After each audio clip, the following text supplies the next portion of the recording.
Yo, yo, yo, yo, yo, yo, yo, yo, yo, yo, yo, yo, yo.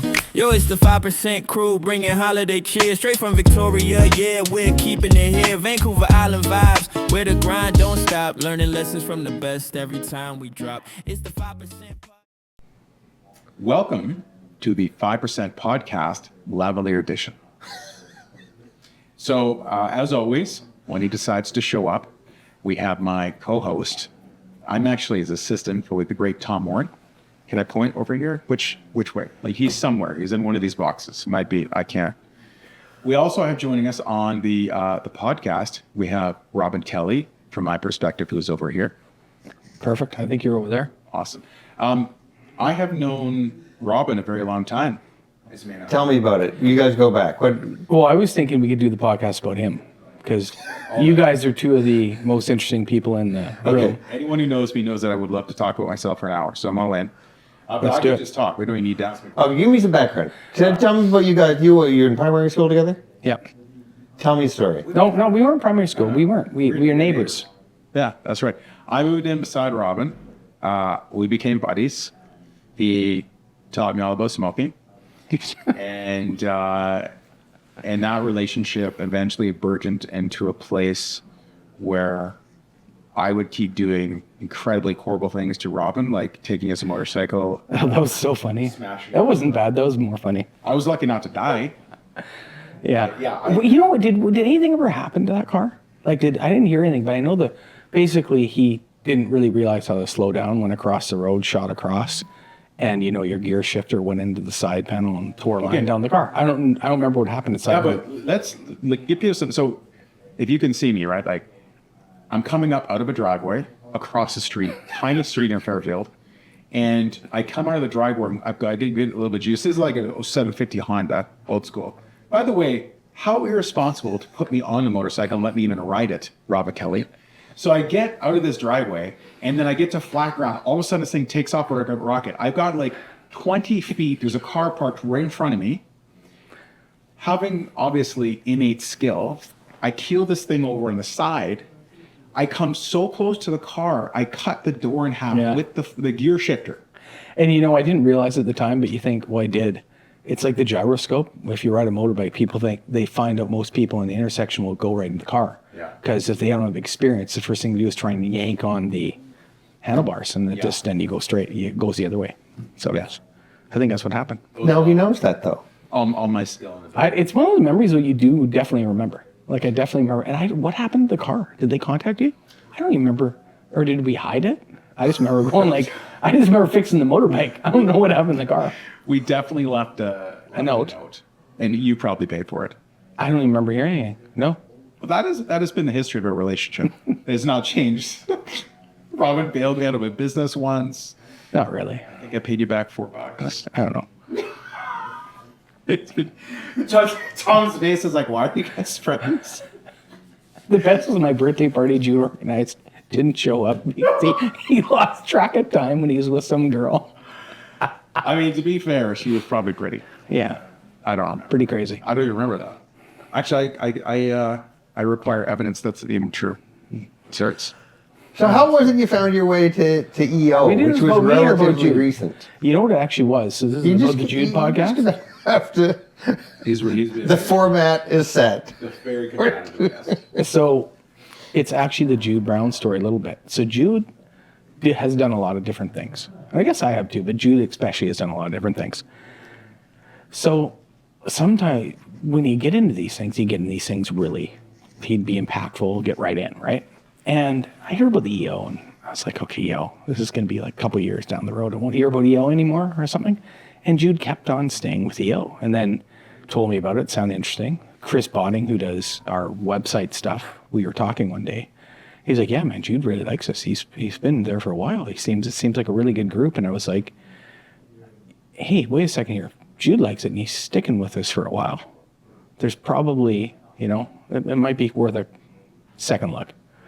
And I looked into it, and that's kind of, I guess, jumped in. I tried to jump in a few years ago. This is the and it didn't really work out. most BS wait, the real thing is like, Jude's a total fuck up.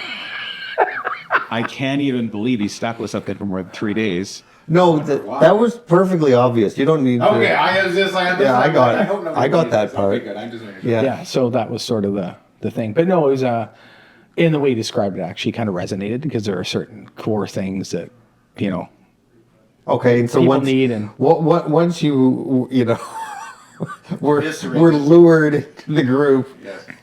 what did you find? Well, What at did you first- find at EO? the first time I tried to get lured in the group, it didn't. I don't know what happened. I went through the calls. And it sounded like something like the Freemason Society or something. I got to call 3 people. I've never seen these people. Which you are also a part of. No, the other Oddfellows thing. But yeah, kind of. Same thing. It's which that group's changed quite a bit from when I can Oh, no, I don't remember. mean For, anything. It was just like. oh no, it secret was society. because I was with a couple EO members and they were mentioning, oh, those guys are crazy, and they were. But I'm like, the EO members were maybe part of the crazy back in the day, and now they're not there too. But yeah, it just, I think it was the time constraints at the time just didn't work, or I was really worried about the having to show up to every meeting, and it's like if you miss one, you're out, because that was what it sounded like. I'm like, I'm not ready to commit then. And then I guess one day we're talking about just how nice it is to be able to complain to other people rather than your wives all the time at home. I don't care. And then, yeah. No. You only have one though. Yeah, in all honesty, it was only one that I know of, yeah. It was actually Sophie that was like, maybe it's a good idea for you because you don't really have anyone to to talk to, because especially in Victoria, like a lot of the people I'll talk to, they will talk stuff like that aren't in Victoria. And the ones friends you have forever, you don't want to be unloading them about stuff that is really hard for them to relate to. So it was her that she's like, it might be a good idea, give it a try. So what was like the first thing that happened where you thought, oh yeah, maybe this is a good place?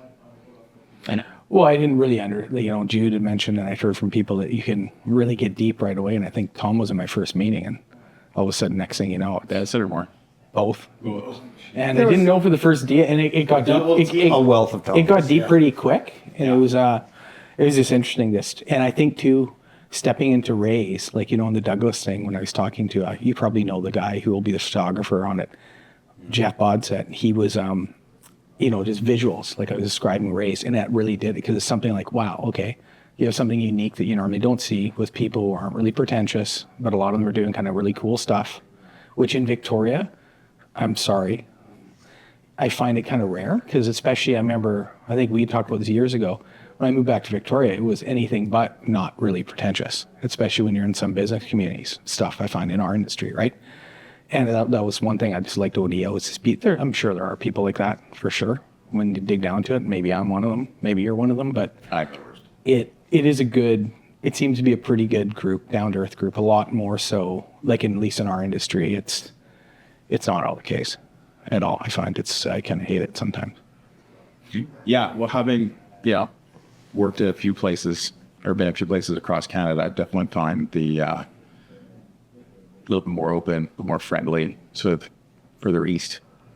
Oh, 100%, without a doubt. And this community is fantastic. But yeah, I don't think that Victorians do it purposely, but I know lots of people have come here and making friends and breaking through. Oh yeah, for sure. To consider, like you said, it's challenging. Even people from here, this is a weird thing. Like, you remember Miguel, right? I remember when I was moving back, he was moving back, and he called me. He's like, hey man, are you moving back? I'm like, yeah, I think I'm coming back to Victoria. And this is a long time ago, right? It's like, oh, thank God, yeah, because Sarah and I are coming back. And I'm like, why is that? Like, is it because you really want to see me? He's like, no, not really. It's just, Victoria can be kind of a cold place, so it's nice to come back and with some people you're still in touch with to fit in. I don't really know why it's like that. I know in our industry why it's like that. And I won't make many friends, probably, for my personal opinion, saying that. It's indicative, but I'm not sure why. As a whole, maybe it's because a lot of people, like I think if you go to a city like Calgary often, you can hate Calgary, whatever.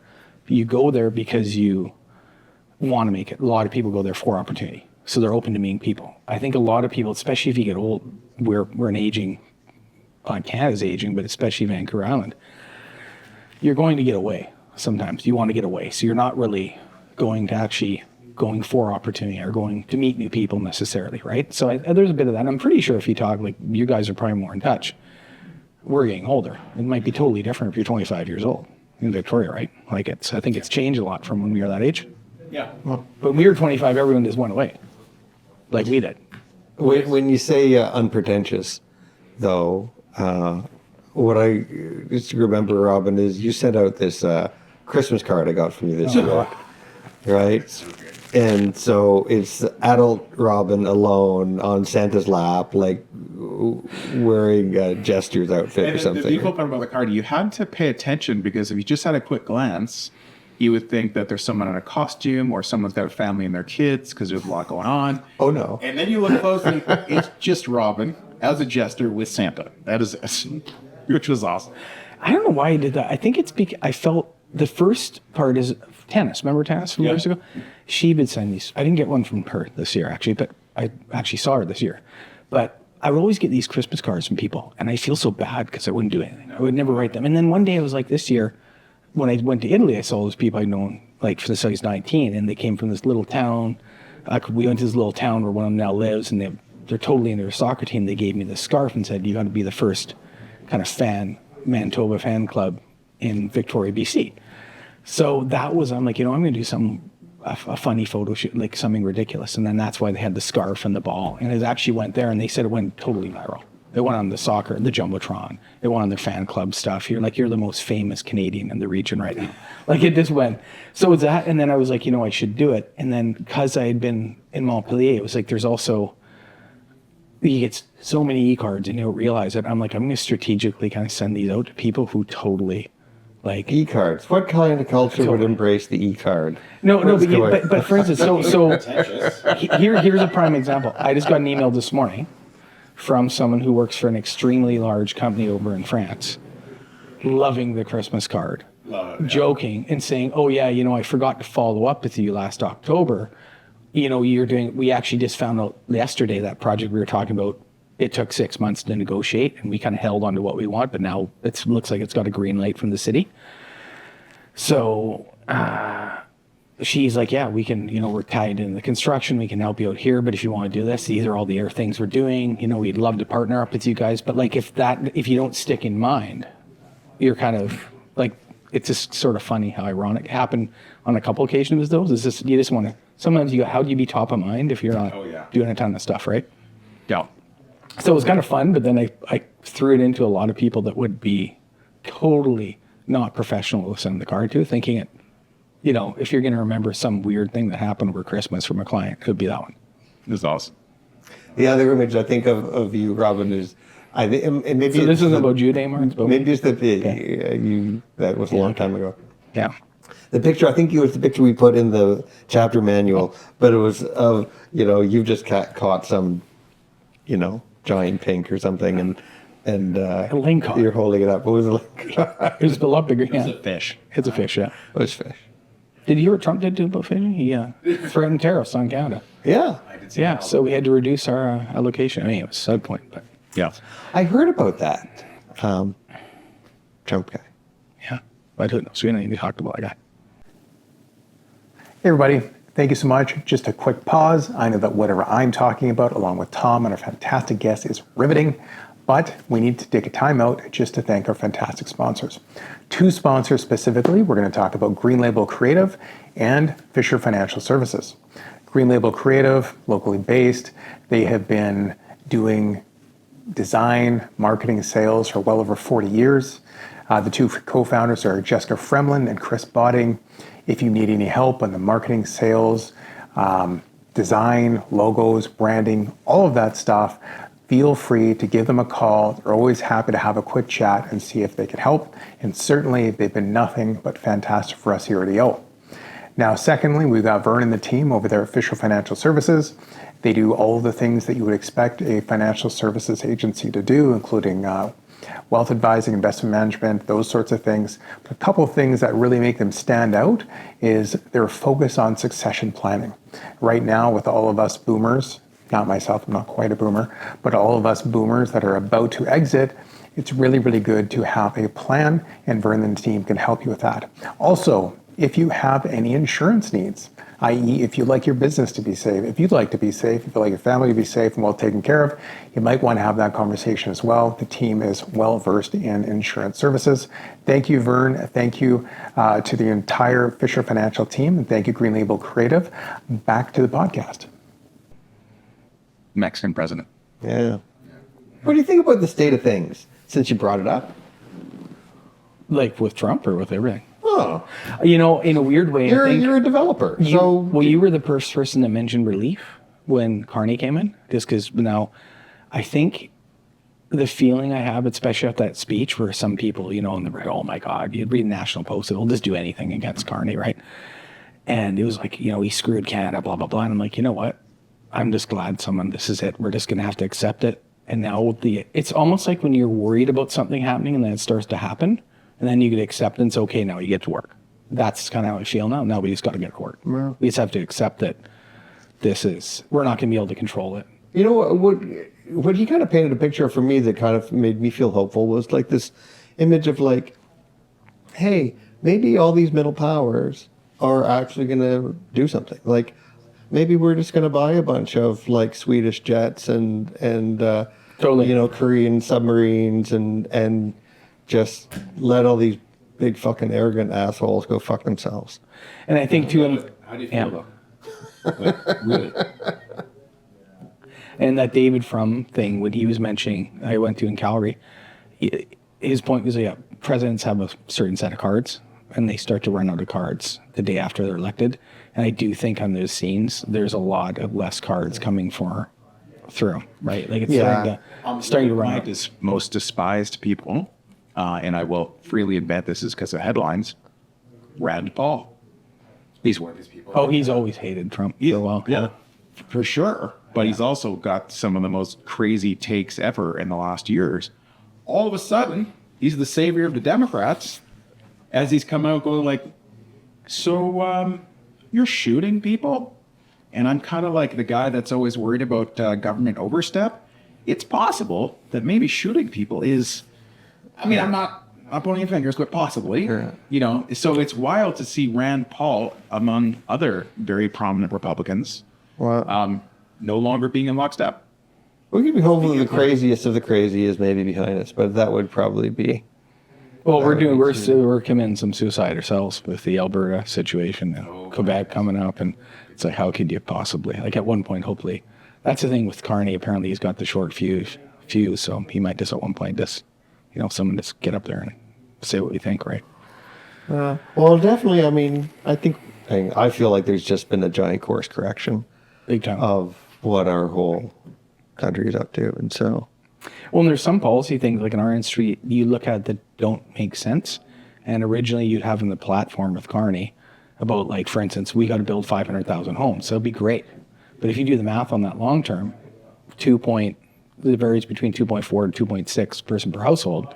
You need to have a population growth of about 1.2, 1.3 million for that to be sustainable long term.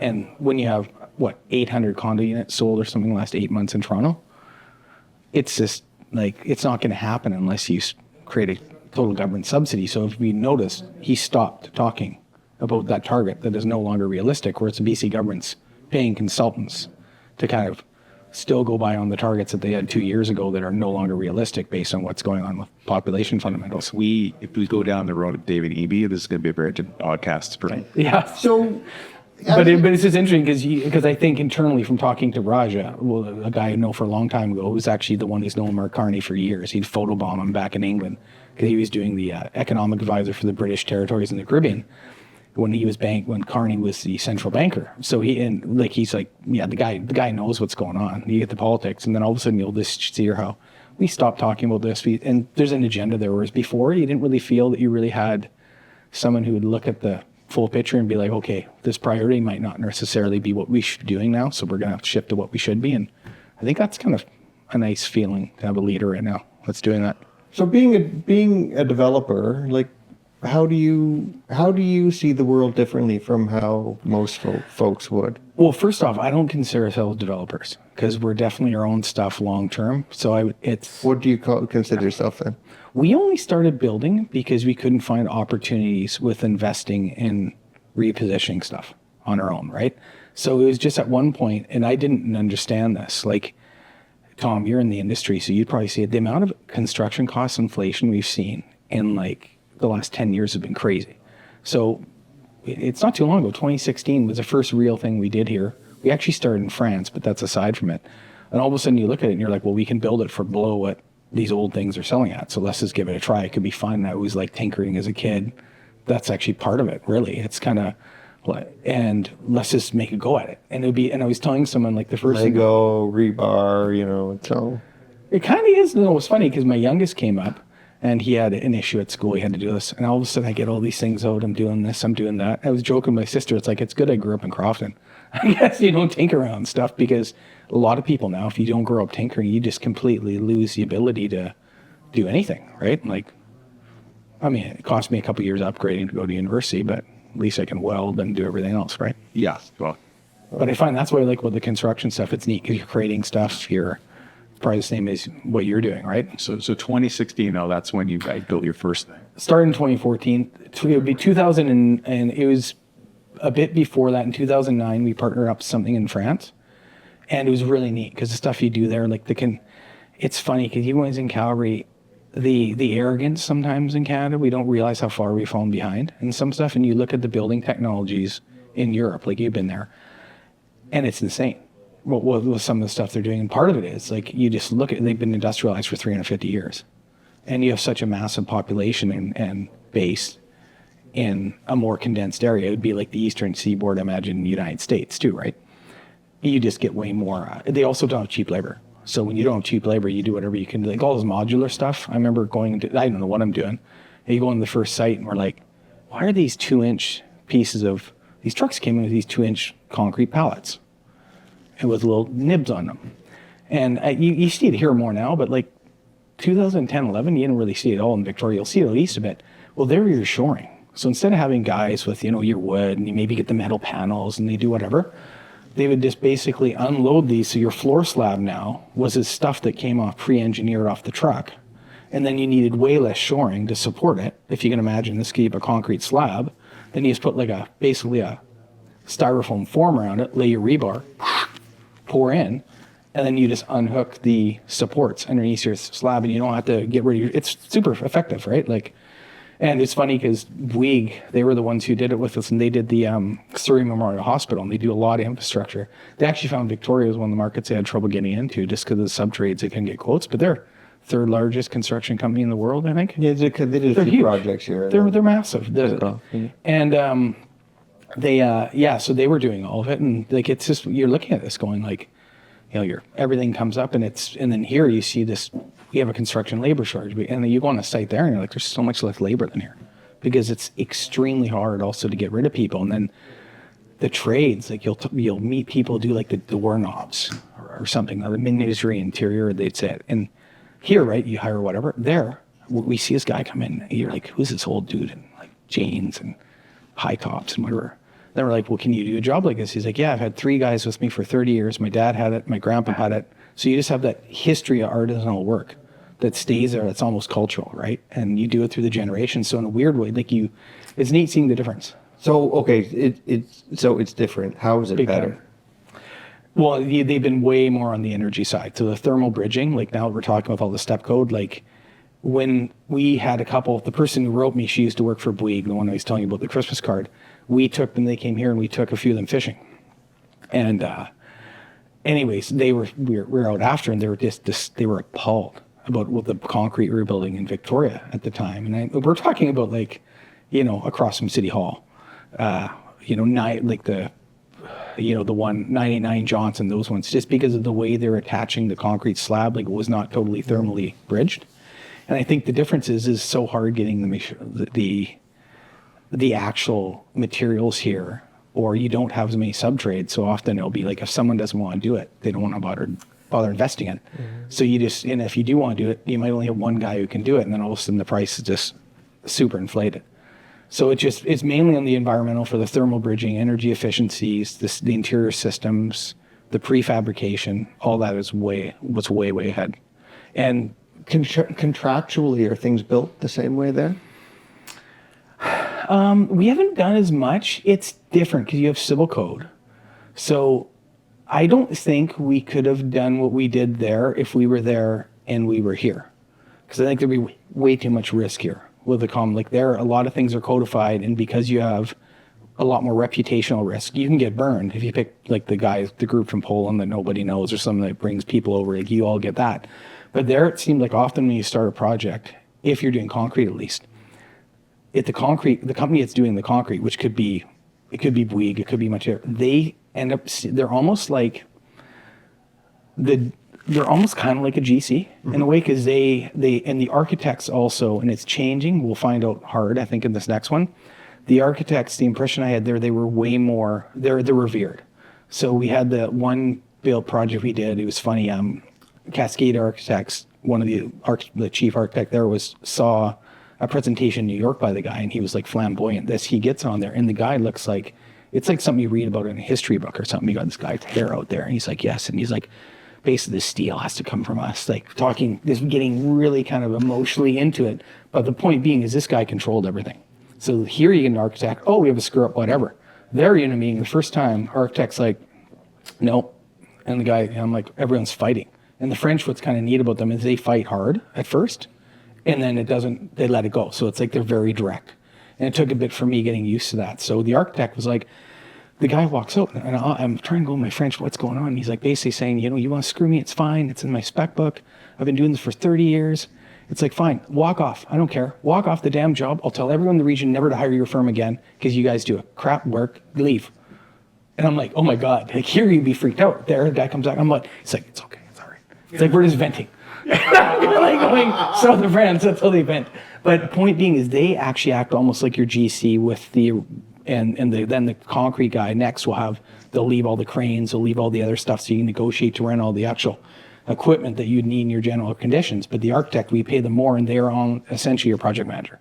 Whereas I found here, the architects, the sophistication, or maybe it's to do with insurance, they don't really do that, very few. But like, so we would get, we did 2 or 3 of us, this one guy, and like we're from afar, and he's managing everything. He's basically like your general contractor. I've got a theory, and I don't want to geek out too much for construction, but, I've got a think culturally, I think in North America, construction is broken. It is. And it goes right back to the owners, I think, that, they don't, because they're trying to get the thing designed as cheaply as possible. The architect doesn't have enough time and money to do their job well, right? And the whole stip sum, low bid culture filters its way all the way through, and doesn't encourage any innovation anywhere in that, because there is no vertical integration. It's just all these like little styles, and the owner is the only person that like a sophisticated owner is the only one that can set a different framework into motion. I think personally, I don't know, because like we did, I was totally jet lagged. So when we had 6 bids for the last concrete thing, the concrete component, and we did 2 roundtables, couldn't ask them, and same things here, like, hey, do you guys have any extra efficiencies? What do you find wrong with the diagrams? Let's do it. And then after we said, look, there's not going to be another roundtable, there's only going to be 2. And they looked at us and go, what? There's not like a third kind of grind section? So I don't know the culture enough, but the fact that I've never been in meetings where you have 3 bid submissions with the same trades, but that was in France. So I'm not there. They're probably trying to get, I think the biggest issue is if you're building here, and we see this just because we're smaller, but we see what goes on in different markets. So like, for instance, I don't want to get into too much trouble, but we won't talk specifics, but let's go doing a parking lot. Get a call from Mark. He's like, Mark, Robin, what the hell's going on? My best quote in Victoria is 50% higher than my worst quote in Montreal.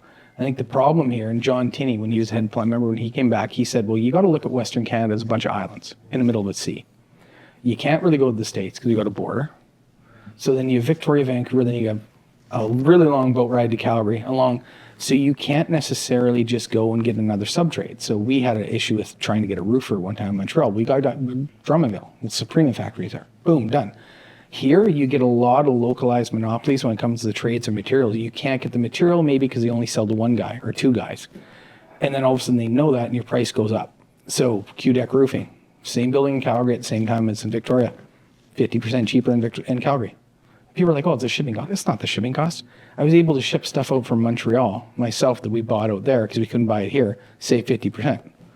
So I think it's really hard here as an owner because you're getting, if you look at construction costs out here, it's insane compared to even what it is out east. And it's not linked to labor. Well, it could be linked to labor shortage in the sense that if you had more labor, you might have more companies, and then all of a sudden you might get more competitive pricing. But it's a bit crazy out here. So I think we kind of suffer for being on the island and get people close by. What else have you learned in different. Europe that you brought over here? I learned sometimes. Well, I can think of what the mistakes we made that you didn't know, thinking you knew what would be. I think it wouldn't be what I've learned, but in the sense that there's certain trends that you think might be local or national or regional, but they're global. So first time, in 2016, I got invited to speak actually at the real estate conference in Paris. And it's big. They have all the cities come, everything else. And I remember years before, they're talking about the Nouvelle Logistique. And I'm like, well, what the hell is a Nouvelle Logistique? Right? And it was all about, with trade with Asia. And this is going back in early 2000s and how it's completely changing the way we need transportation networks, industrial facilities, everything else. And at the time, I remember telling Sophie, I got $1 billion fund. Now it seems old hat. But at the time, maybe that's what I should have done and then I could really call myself an entrepreneur. I'm like, we need to start getting into massive logistics because this is just going to get nuts because we're seeing it over in Europe. They're the first ones to integrate more with Asia. So you take a situation where you're used to having the port export, now the port's importing, you got to have your rail spur right, all those things. You see it in Alberta a lot more with Edmonton and Calgary. And it's kind of funny. So you see these trends, they might happen somewhere else, but it's the same thing globally. The other thing like small bay industrial, you look at small bay industrial, a lot of demand in a lot of areas. You can't build it. It's old stuff's below replacement. Demand profiles coming there because, the internet changed things. We don't need our physical locations. So flex space just blew up there. Flex space is blowing up everywhere. So I think that it's more a similarity. Often things are different, but they're not as different as you think. When you look at there's a lot of underlying forces that are similar. And often some markets are way behind. And the one project we did up Island, it was just, I didn't know what I was doing. Let's go, well, look, if you can do this in Calgary and get your land at 400,000 an acre and your construction costs this, theoretically it should work here, but you're not really seeing it. And sure enough, when we did it, one of the companies rented one whole building was from France. They're huge, but we wouldn't know they're from France, but they're the biggest electrical distributor in Canada. And then the other one was out of Quebec, and they had just bought the rights to distribute, I think, York and Carrier across Western Canada, so they had to expand. And the comments from them were, oh yeah, this is the same type of building we see back east. And I'm like, yeah, there's a reason for it, right? Because Rock Bay doesn't work. You know what I mean? When you have everything, it works for something, but it's not going to work for a company that has to, needs certain type of truck width, has to have extra exterior storage. But at the same time, you can't make it work in Victoria because the land's 2-3 million acre. But if you can find a 450,000, you can kind of sacrifice part of your land and probably do the same thing that you're seeing elsewhere. Yeah. That's probably more Yeah. Well, innovation comes when people are hungry, I think. Yeah. Wow. But I do think you're right. If people were more creative and pushed, you can find ways around the barriers. It's just hard on one-offs, right? You'd have to have it. And there is a lack of, I think Victoria, on the development side, there is a lack of understanding too, right? So that one little prime example where he shipped out the materials, the idea from there came as well. I'm like, we bought this in France and it was really easy to put on. So how come this is so complicated in Victoria? It shouldn't be this complicated at all. So then, the competitor, okay, we'll ship it there and we'll ship it ourselves and find something to put it on. But if you can't get the people to put it on, you can't do it. Uh-huh. So, okay. You grew up here? You went to high school? Yes, Sure. but let me fill in some blanks. Yeah. I'll stay out of the way. But Robin has you have an interesting childhood, and I don't mean that. We both have interesting childhoods. We'll just leave it at that. Well, no, not in a bad way. But you did reference Crofton, right? Crofton has a population of 7. Yeah. Right. And Richmond. Well, at the back time, then it yeah. did. It's Yeah. 5. Oh, no, I think it's decreased. Yeah, it's 5 now. Yeah, it's fine. Thank you. Small town. Your parents were divorced. At an Really early young. age. Really young. Same as me. You were traveling between Crofton and Victoria for a while. Before that was actually because my dad just moved back not much before he'd met. And I think what was really formative, which was neat, because he totally rejected his family. His family was actually into a lot of real estate. There's a huge history there. It's kind of crazy, actually. Because your grandfather. My grandpa was one of the founders of the International Council for Shopping Centers, which is really ironic. Yeah. And he built some of the first shopping centers in North America. Yeah. I can name, and I started naming them, and I'm like, holy Christ, now I'm in real estate? I can't believe it. So I remember being a kid, in Sydney Harbor, they still have a flagpole. That was his kind of like retirement project. He dredged out Sydney Harbor, did the marina. They had that Pelicanos restaurant back in the day. Didn't include any of his family members. Like, he'd do whatever to not include the family members. But him and my dad hate each other because he originally wanted him to kind of take over. And he wasn't too nice of a guy after the war, I think. And I remember when we used to live together at university. Yeah. You were often the linchpin. Oh, because you were the touch on everybody. That was the weirdest part, yeah. In your family, not, and it's a lot of families, but not everybody was talking. But you were sort of like that, the middle of the spoken out wheel. Totally. But going back to the dad thing, so he, to reject it, became like a starving glassblower. Yes. And he blew with David Chihuly, went to Pilchuck. And I remember this is actually kind of what I like about the industrial. So one of my most fondest memories, and I took the kids by, and I took a photo, black and white photo. And if you wrote a book, it would be like the story of being totally impoverished as a kid. But I just didn't know it, right? We're living in an industrial loft that was basically wood that he reconditioned. And it was a total shithole. Now I think of it, but it was awesome. I loved it as a kid. Yeah. And go downstairs and I'd blow glass sometimes with them, like we do. Instead of Christmas cards, we make these little pins, and my job would be I got to pull it out and run here and do this stuff. And at the time, there was like this weird guild. It was like a trade guild. So, and this is only relevant because the two sides of the family, like my mom's side's are really practical. You get small town, sold the earth, even though her family had a lot of, her dad died suddenly when he was younger, and he used to build hotels and was in business, but she, the same thing, looking for stability. Then my dad's side's totally crazy. They all came, European background, a lot of wealth destroyed, and complete dysfunction. But out of that grew this whole arts thing. So as you remember, my dad was really into that creative side. So the glassblowers, I would meet people I'd be like 7 years old, meeting people from Russia. And you don't see people from Russia. It's communist back then, right? Staying with us, blowing glass. And then you'd have a guy from Poland. Then you have someone from South Africa. And then he went to South Africa to blow, and those goblets I got were actually given to Charles and Diana, the same glassblower. That was the state gift, was this guy. Like, they're really precious, right? It sounds kind of crazy. But bottom line, I remember sleepwalking, and you had a rickety railing where you could get slivers, and we just had a pisser. I don't know how we had a bath. I think he kind of rigged it up with a clawfoot bath. But I loved it because Richmond in that area is right by River Rock, right at the dead end that's still there. You can do whatever you want. So it was all field, and we had a dog, and I'd walk down the rail spur, and we'd throw in the bad parts of glasses. I'd try and fish, and for me, it was just amazing, right? So it was kind of neat, though, in a weird way between the two. You actually got exposed to something that was totally unique. And I think that was always what part of me, I'm like, on the dad's side, I'm like, doing something international, it'd be kind of fun. I just didn't have the opportunity. And then later on, I'm fast forward over here, but I don't know exactly what happened. Like, you did graduate, correct? And not traditionally? Well, I think we were like that. Like, we both had to go to Camosun, didn't we? Oh, 100%. Yeah, and upgrade. It was so funny. You talk about the pathway. So I didn't have to upgrade. I just stopped going to school and eventually decided I was going to steal a student loan. I had to go back to school. That was my yeah. as one does. Yeah, no, totally. I think and that was it. And I realized, I think it just like I always liked tinkering. And I remember one time my auto body instructor was like, he's like, you're kind of, your brain, the way it works, you probably shouldn't be in trades. He'd always tell me that, right? And he's like, and then you look, and back in the early 90s, everyone was getting laid off. It was horrible, right? And I don't think people realize, like, the unemployment rate among youth early 90s was horrible. Like, it was not fun, right?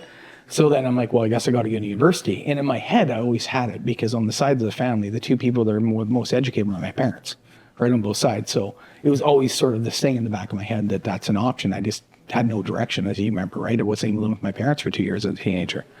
So you get through that, and you're like, all of a sudden, you just took what you want. You had no idea that the course you took that was interesting doesn't even get you to a trade school. So I had to upgrade. And it's ironic when you look at the path, and I we're so focused on our kids, freaked out.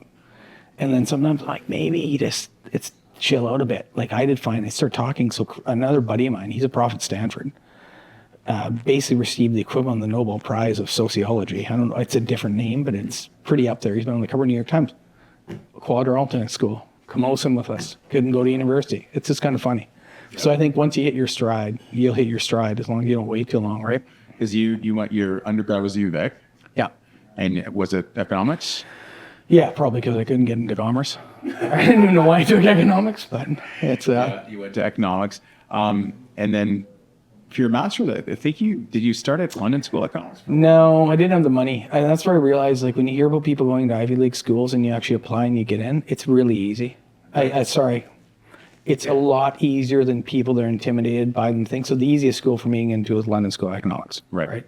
The problem is the pound's at $247. If you're not rich, you're not getting in there. Yeah. And they know that. So especially if when you're the foreign student, you're the dollar sign. Yeah. And if you're a foreign student from a Canadian university with good grades. Yeah. Now, it's different for specialized graduate school. Specialized graduate school can be on a different level, right? But for undergrad especially.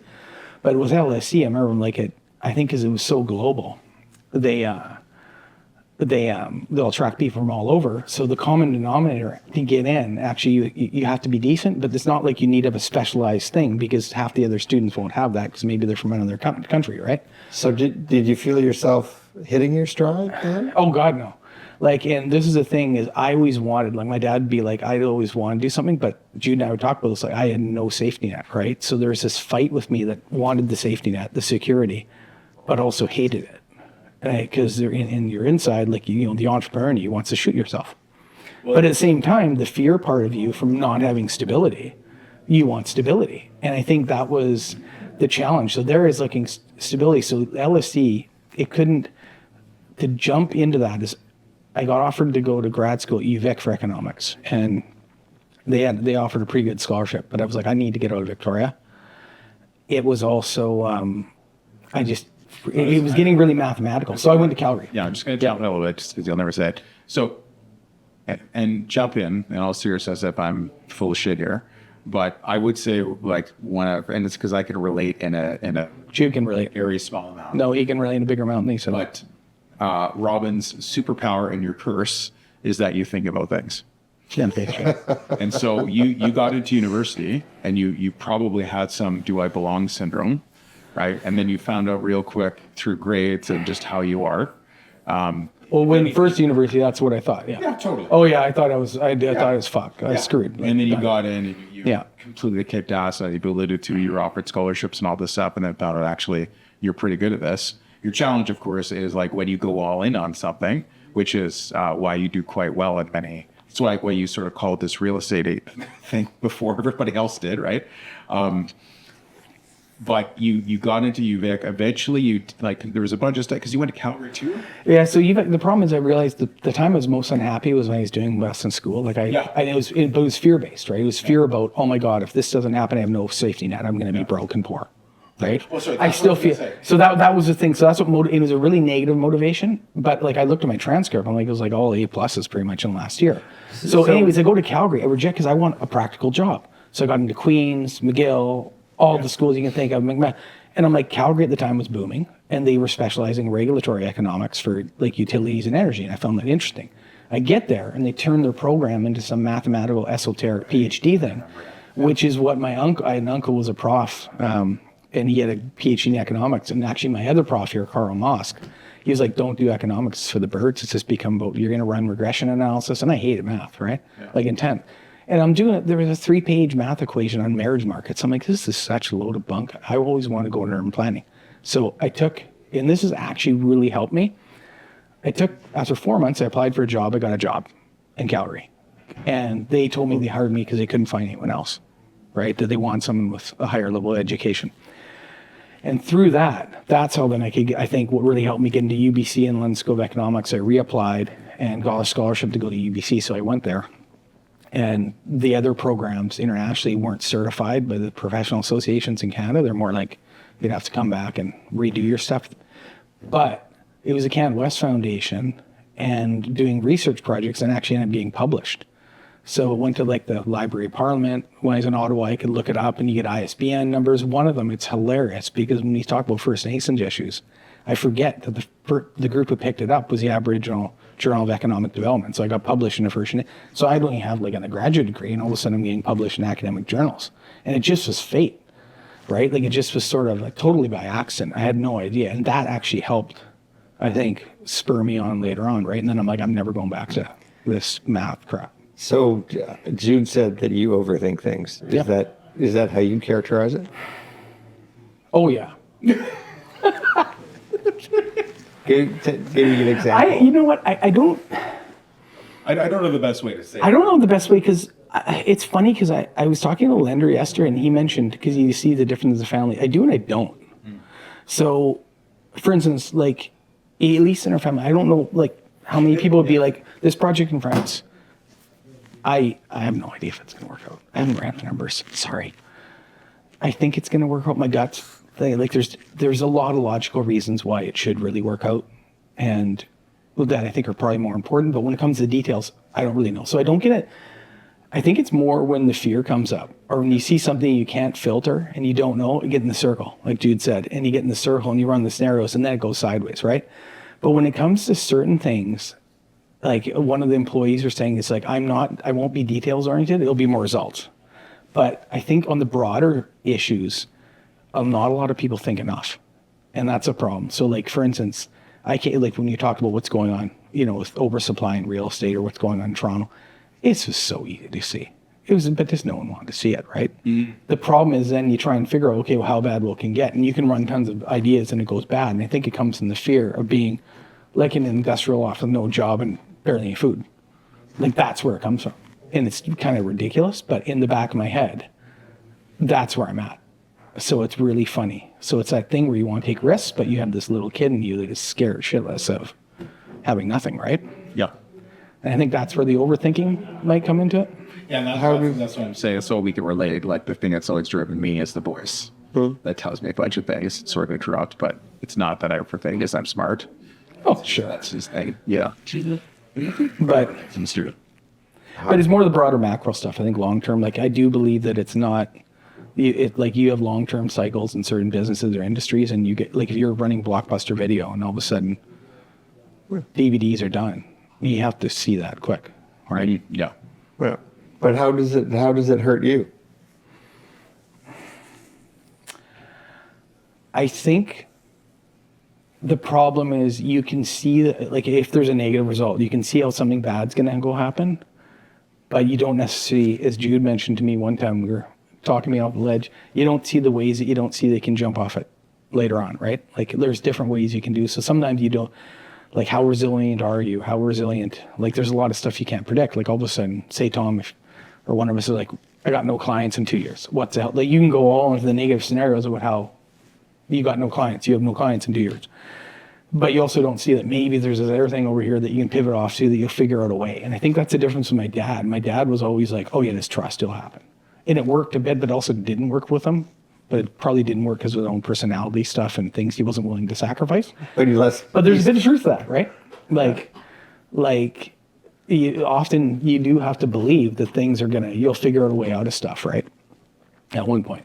But at the same time, sometimes being reactive to that is helps. So I think we did make some changes really fast, spontaneous. And I think at first I questioned whether I was panicky or not, but it's left me feeling way more comfortable today than it would have been.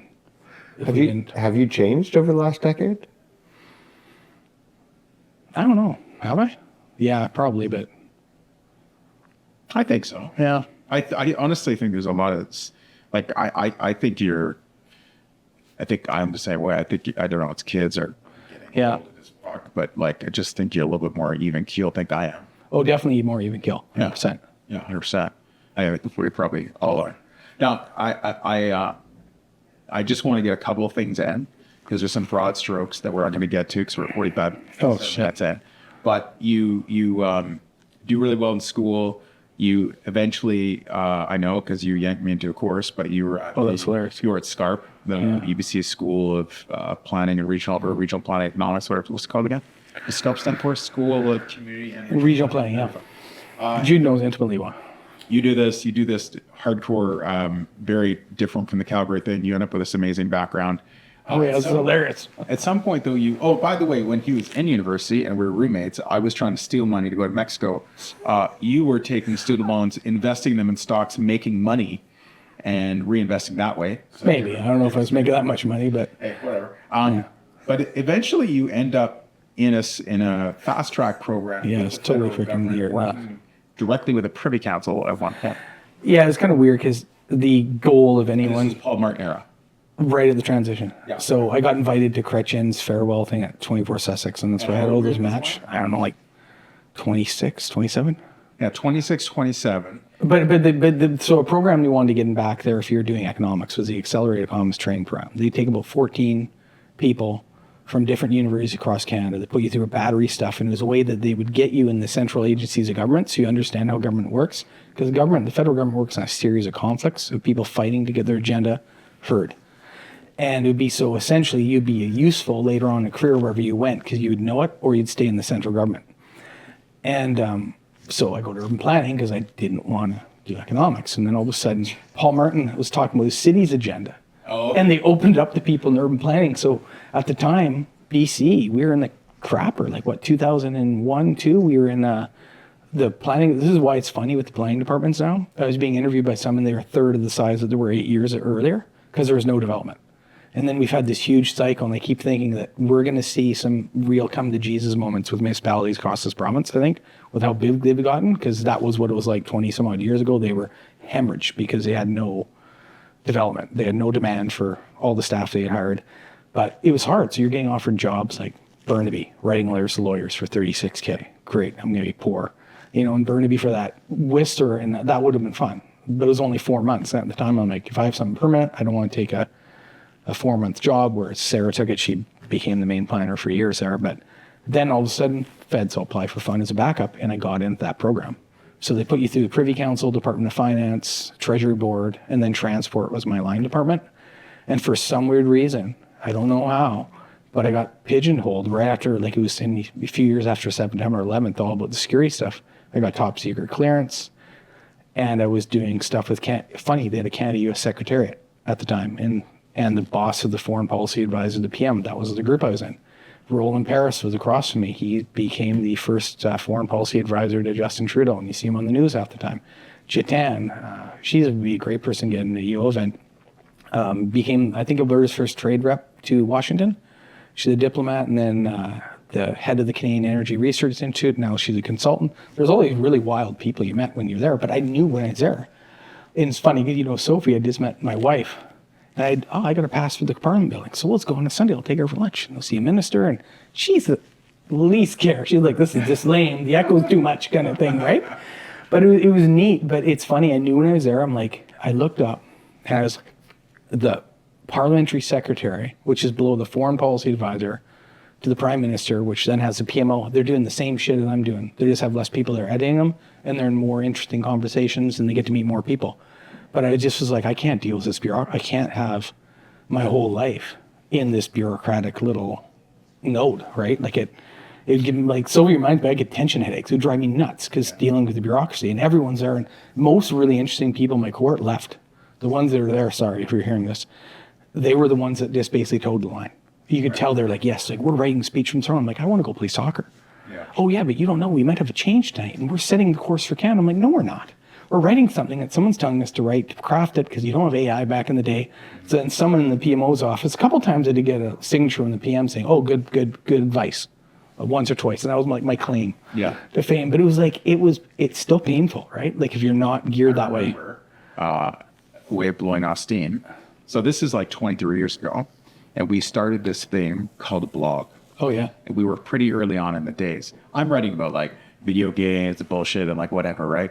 Stealing government loans. Well, yeah, 100%. But Robin will do these political posts every once in a while, right? And I don't do it anymore. No, of course not. They're under fake names, right? Oh. And I can see all the traffic. He would read a news story out of the government, like out of the National Post or whatever it is, and he would comment on it, but comment on it with such crazily insider knowledge. But I wouldn't give up confidential stuff. Like I was really careful about that. No nothing like that. But if you read it, you knew that you were somebody at the circle. Yes. And you could see on a few of the stories the traffic. Oh, Warren was like- Kinsella, remember Warren Kinsella? Yeah. Him and I started going at it. Yeah, Because I'm like, yes. you're full of shit at the time. 'Cause I think it was like my file. I remember that. Yeah. Yeah, it was a wild. What did you take away from He that? had no whole- idea. Remember, I remember that. He started losing it because he couldn't figure out who the hell I was. He's like, who the hell's Broly? What did you take away from that whole experience, though? Well, the one thing I took away, I think, if I could lobby for anything in this country, two things. It'd be have a national portable pension plan. The public servants aren't any less or more privileged than anyone else. And that would then allow people that wouldn't be stuck. Like, I meet so many good people in their 40s that can never leave government because they'll look at their superannuation, blah, blah, blah. And you look at it from the point of view of efficiency, wouldn't we be better off if we could have people in government go to the private sector and vice versa their whole career and not lose things? And on the kayak trip, I was with the same thing, our planner, head planner for new one for Courtney was up there. I said, well, how would it look like if I joined you guys? Oh, you'd have to start at the bottom if you're in the union, unless they got management, which is ridiculous. That'd be less valuable now than 20 years ago, right? I think we really suffer in this country by having the private sector and the government. And the private sector also suffers from it because and I forget, but the shocking thing, the neat thing about being in those inner circles was that you really saw how things worked. And a lot of the private sector has no idea, especially small business people. Sorry, Neil, if there's a few people. So you read about the flight, right? So you have the flight announcement, Dubai to Alberta, Calgary getting it, right? Most people think, great, yeah, WestJet finally decided to fly to Dubai. Now, I don't know how it works. I'm pretty sure it's the same bloody thing. This is what happened back when we were there. We're trying to negotiate with Seoul to get the airlines to come in, Korean Airlines. And it's all federal government officials having to negotiate at the diplomatic level. It's like basically a little war. And the neat thing back then, and I think this is where it got lost from my understanding of the Trudeau years, is that the upper levels of the government are so valuable. They are obsessed with how do you keep Canada competitive for the next 30 years. And I think somehow we lost that. I was shocked at how hawkish it was. But going back to the airlines, we had threatened, Tokyo actually had threatened to block all Canadian flag flights from flying into Narita, their main airport, unless we got our landing fees under control in Toronto, because they were some of the highest in the world. Seoul was like, well, we'll give you 3 slots in Toronto, 1 in Montreal. No, we're not giving you 2 in Vancouver, we're giving you nothing. And that they're negotiating, you're like, why? Well, because you're not giving us enough slots for our flag in there. So you think that all of a sudden WestJet decides to fly, you don't realize there's a huge negotiation. So when the terminal at Charles de Gaulle collapsed, which is hilarious because I have a French passport now, I couldn't go to Paris because I didn't speak French at the time. But they basically shut out, that was where Air Canada came, and they shut out all the flights. So Canada was all of a sudden blocked, your airlines, from being able to go to France. So then you basically have to say, we're going to block all your flights from coming into our country. There's all this stuff, biotech. Another thing, biotech starting out back then. You think you get a nice invention. You come up with a new technology. So the meeting I'm in, they're like, okay, well, biotech's coming up. We got to negotiate right now with the Europeans and the Americans, because if anyone in Canada discovers something and we can't get it recognized by those 2 regulatory agencies, there's going to be no business sector in Canada in this sector. So we need foreign affairs on that right away. But we have no workers. Okay, we got to start funding university chairs and funding programs at the federal level to start educating people. And we also need the capital side going on. Like, there's a lot of stuff going into it. And I think, without knowing anything, that really got lost in the last 15 years. And it's coming back. Because all this stuff, the Arctic, you know, Martin's priorities was one of the files, Arctic sovereignty back then. All that kind of, all this diversified trade. Like, I could see the bullet points from Mark Carney's, and we did nothing. So what? What did that experience teach you about Canadian culture? Good. What's good? What's good about being Canadian? We're just so diverse. Like, I mean, we have so much. Like, even I thought about that on the, you know, going to Newfoundland. Like, we have so much to offer in this country that from coast to coast, it's just not uniform. Like, we have so much diversity across this nation. It's such a great thing. I don't mean ethnic. I just mean it could be everything. Like, whatever you think. Like, we have the Arctic, we have the Pacific Coast, we got that. We also have like links to Asia, links to Europe, links to the States, obviously. But there's just so much potential in Canada if we really push it. So what's standing in our way? Canadians, our culture. I think our culture is anyone who's worked in the States would know, like, as much as you'd like to criticize the States, you got to up your game to compete. And I think also, even when I go back to France, there's a lot of negative stuff with the French system, like old school, the elitist stuff that if you're not born here, you might not get there. But the people that you're dealing with are highly, highly intelligent. They will tear a strip off you. if you're dealing with large. Whereas here, we don't seem to have the rigor necessarily in the means to push some of the best people up to where they need to go because, well, bureaucratic barriers or something else. I think that's a challenge we have to kind of work on in our country. Yeah, so little snippets of it just when, even when just Carney gave his speech at Davos there the other day, and you sort of hear voices from around the world saying like, wow, and just like right away, that sort of like National Post voice is up there like, oh yeah. And we're just so quick to not let anybody thrive. Right. And it's true, and it's weird because the thing is we are a bit in the mix of the kind of Europe and the States, right? Like the problem tradition in Europe is if you're born a mechanic, like I'm getting my haircut, and I'd always be curious. Well, how do you know you want to be a hairdresser? Well, I'm a hairdresser because I come from the countryside and my parents were hairdressers, and we have something called the classe moyenne, the middle class, that no one else has, and it means you're protected and blah, blah, blah. And there's a lot of rigidity in the system. But at the same time, the people get promoted by the larger companies or whatever, like I know all of a sudden I'm like, okay, I need to really put on my brain game here because if I mess up, they're going to eat me a lot more so than I find here. Like they're actually, so you do seem to, like the states will be based on, there's also a lot, I shouldn't say states is a meritocracy, not at all. It's totally changed, right? But you're dealing like the top, some of the most intelligent high hitters are Americans, right? Globally, like the 5% is in the States. They are really good go-getters and they rise up, right? And I find the difference in Canada, sometimes I'm not too sure we have the culture to really respect that. It's almost, we got a bit too virtuous. If you could change one thing about Victoria, what would it be? The weather? I don't know.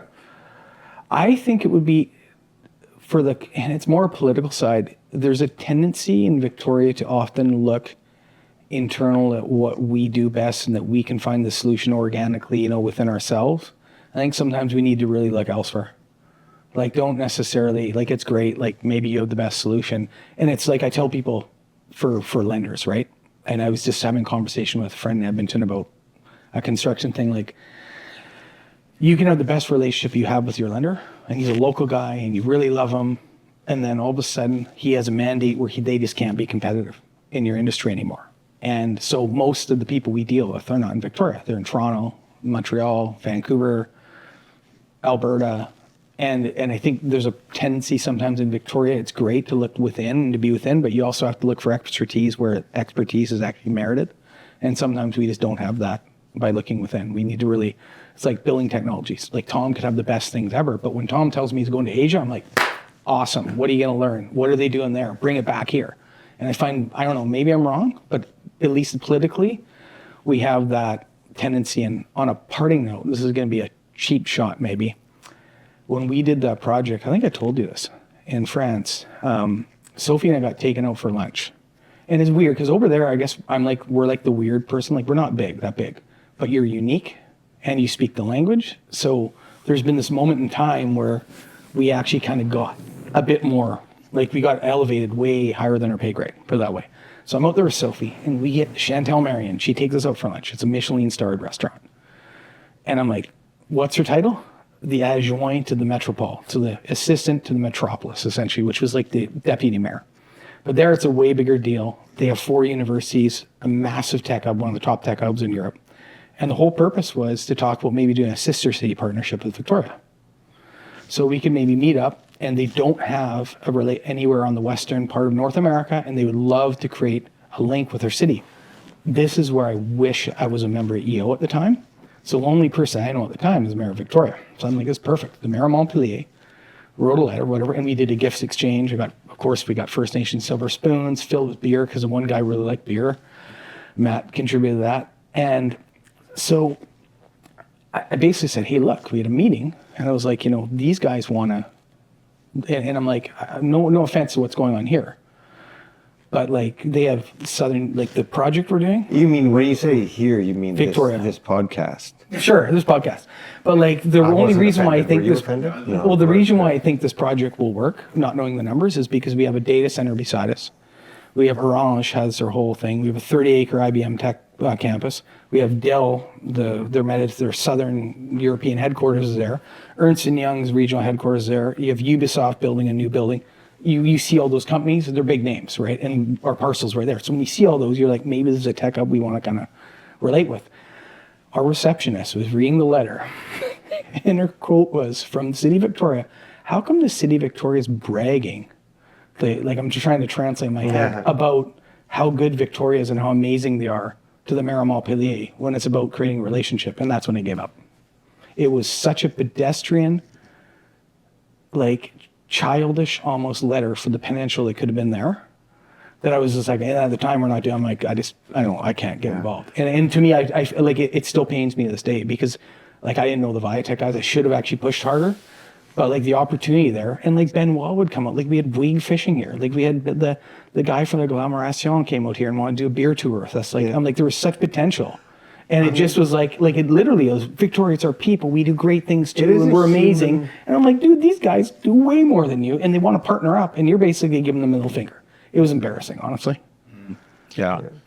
Yeah, no, it's a human thing to be arrogant, but I remember when BC's on all the signposts, it was the most amazing place in the galaxy or whatever was their tagline. It was like,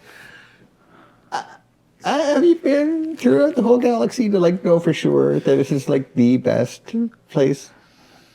It's a bit and I don't want to sound too negative because there's a lot of, and I think Victoria's changed a lot, right? It's definitely, and that's a neat thing about being in an EO is you meet people that are doing really wild stuff that you wouldn't really know existed, right? And hence the whole Douglas thing. I was hoping this. The initial conversation came up when we did it was highlight people that visually do really cool things that no one really knows about. Although Douglas get off their fucking ass and do I know, it's crazy. Right? It was no, they did. Yeah, it was pretty. No. Right. And but that's I don't know. Yeah, what do I care about Douglas? But it's they're supposed to be, hyping the business community here, and no, because there's a lot of amazing people in Victoria especially under the radar. It's crazy, and you think it's a great. But I think that would be more. I think at the political level, especially, we're really low hanging fruit. We really want to think that we have all the solutions internally. When it's like if you're in business, you want to be criticized if you're doing something wrong. You want to learn from other people. That's more valuable than learning from yourself. And I think that's something we could probably improve on. That's it. Cool. That takes us that's a good place. to just over an hour. There. Thank you so much, Mr. Kelley. That was a great chat. Thanks Next time we do it about Jude. That was all I wanted to do about Jude. We got to get you guys on. If anyone's watching this, these two guys, really interesting podcast guys. You are speaking to my mother directly. We have to. We My have mother's to. dead, so no one's watching. We have to figure out a way to get you guys on. Right on. The Tom and Jude show. It's going to change my name to Jerry. Ooh. Okay. Thank you very much for joining us on the podcast. Thank you, Robin, for showing up and sharing your wisdom. And as always, thank you, Tom, for directing traffic. Goodbye, everyone. We are signing out.